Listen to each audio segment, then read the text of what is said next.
তো আমি যখন ক্লাসে উপস্থিত ছিলাম তখন একটা আওয়াজ হয়েছে অনেক জোরে একটা আওয়াজ হয়েছে। পরে আমি আওয়াজ শুনেই আমি দৌড় দিয়েছি, দেখি প্রত্যেকটা ছেলে মেয়ে দৌড় দিতেছে। পরে বলতেছি কেন দৌড় দিতেছে? বলে পেন ক্র্যাশ করছে। পরে আমি বলি কই ক্র্যাশ করছে? পরে বলে ক্যান্টিনের সামনে। এখন আমার মাথা আসে ক্যান্টিনের সামনেই তো আমার বোনের স্কুল, ওর কি হয়েছে? ওরা আমি দৌড় দিচ্ছি, আমি দৌড় মারে দেখি আমার বোন যেখানে বসে আছে ওই মানে যেখানে আমার বোন বসতো ওইখানে প্লেনটা ক্র্যাশ হয়েছে। আমি পাগলের মতো খুঁজতেছি আমার বোনকে, আর বোনকে পাচ্ছি না আমি।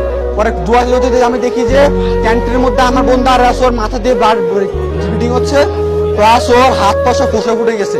প্লাস আমি যখন যাই তখন দেখি যে অনেকগুলো বাচ্চা দুই ভাগ হয়ে আছে, অনেকগুলো বাচ্চা ছোট ছোট বাচ্চা দুই ভাগ হয়ে আছে, হেডের সামনে দুই ভাগ হয়ে পড়ে আছে, অনেক গার্জিয়ান দুই ভাগ হয়ে আছে। কেউ নর্মালি মারা যায় নাই, প্রত্যেকটা সিভিয়ার খুবই খারাপ অবস্থা হবে, প্রত্যেকটা বাচ্চা প্রত্যেকটা গার্ডিয়ান এভাবে মারা গেছে। তখন আমি আমার কি যে বোনকে নিয়ে আমি লুবানাতে যাই, তখন তারা স্যালাইন দেয়। তারপর স্যালাইন দেওয়ার পরে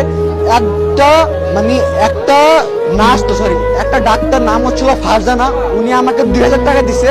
উনি আমাকে চিনেও না, উনি আমাকে 2000 টাকা দিয়ে বলছে ধরো আব্বু। উনি আমাকে ধরে কান্না শুরু করছে, আব্বু ধরো, তুমি তোমার বোনকে নিয়ে যাও, যত যা লাগে নাও। উনি এত একজন ভালো মানুষ, উনি আমাকে অ্যাম্বুলেন্স ঠিক করে দিছে। তারপর আমি ওই অ্যাম্বুলেন্সে করে আমি আমার বোনকে নিয়ে আসছি। তখন